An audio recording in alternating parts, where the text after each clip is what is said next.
Assalamu alaikum wa rahmatullahi wa barakatuh.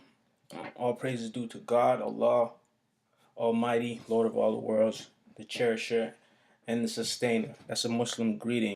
This is basically how can I say this? This is basically a video propagating the Quran, but at the same time, I feel like it's my duty, knowing a lot about being a Muslim in the Western society and being a Muslim in general in this day and age, how tough it can be. So this is kind of dedicated to that. But all cultures and religions are welcome to partake and listen. It's kind of about, if you ever lost your deen, you haven't generally been able to keep up with what's required, to say the least.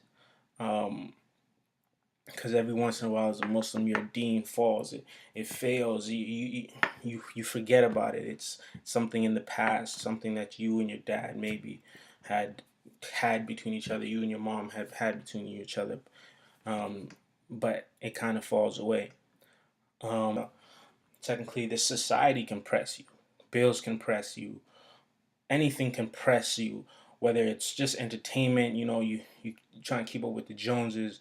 Generally, it presses you, and what gets pressed out as a Muslim quite frequently is your Islam, and that's a very important thing, especially in this day and age where anything could lead you astray, right? Also, I don't live a sinless life. You know what I'm saying?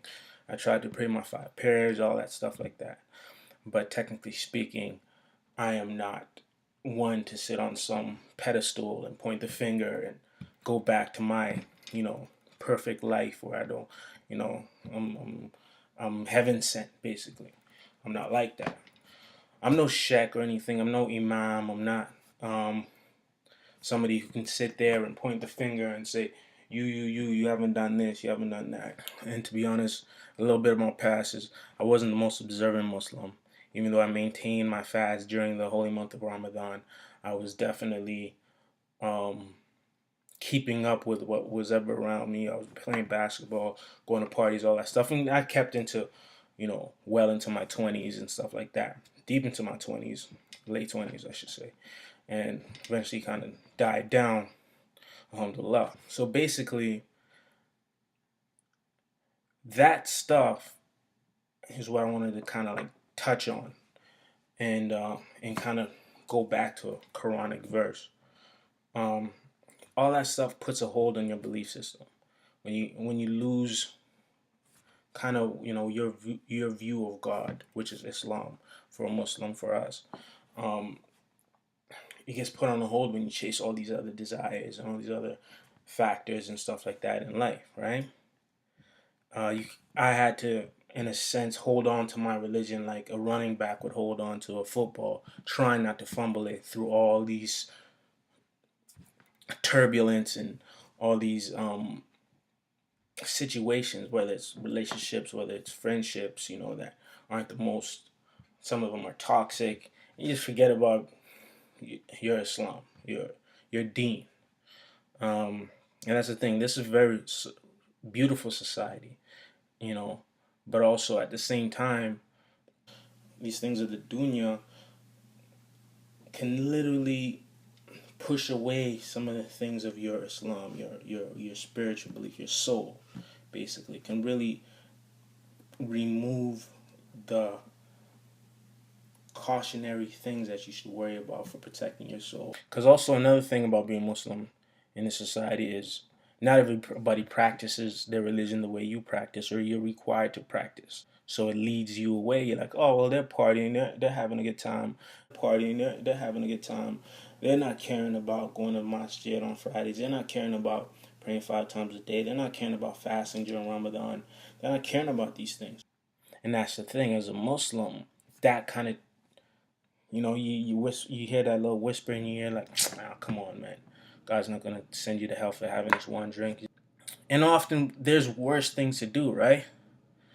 There's often worse scenarios you can get into. I've gone to real trouble, things that by God, if I didn't do the right thing and stop and or or or have my deen, my little bit of deen. My faith was so strong, but it was, even though it was a little bit, I wasn't, still enough for me to say, no, I'm not gonna touch that. No, I'm not gonna drink that. No, I'm not gonna, um, I've partied, you know what I'm saying? But there's certain things I still would not touch. I know I have a lot of people who eventually might watch this and be like, man, Mo, you was with me partying. You were with me doing this. We did all this stuff together. Don't even try and lie. Don't try and perpetrate to the people that you some godly figure and all that stuff, or you're some super Muslim, and you know damn well we had all this fun and all this stuff together. But I know, but I always had that deen. I always had that bit that kept me from lying to people, kept me from being a backbiter, kept me from being, you know, untrustworthy, kept me from being um, getting into insane drugs, like really the crazy, really extremely addictive drugs. I always had that, and also family, but mainly it was that bit of Islam that I always kept in my life, going to masjids when I can, even though I wasn't. People be like, "Who the hell is this? Who's this guy?" Walking into the masjid, but I would always go to masjids. Always, didn't matter. It wasn't, might not have been the same one, but I would always go. So the climax of this talk is actually this verse from the Quran, 4, Surah 4, ayah number 31. If ye but eschew the most heinous of things which ye are forbidden to do, we shall remit of you your evil minor deeds and admit you to a gate of great honor.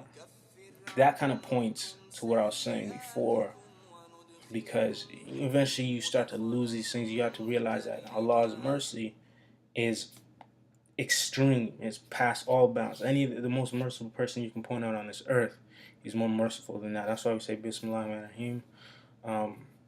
In the name of Allah, most gracious, most merciful. This is not a joke. It's not a lie. It's not something to be taken lightly. His mercy will reach past all bounds. And so even if you're caught up in this stuff right now, you can definitely rely on Allah to forgive you once you start to say, okay, I'm not going to drink this no more, because I used to. I'm not going to smoke this, but I used to. Allah is all merciful, and I'm a testament to that. Alhamdulillah, thank you for joining in. This is just the beginning. Really, really just a light sketch of what I have planned. Anyway, Assalamu alaikum wa rahmatullahi wa barakatuh. Signing out. We'll talk to you soon.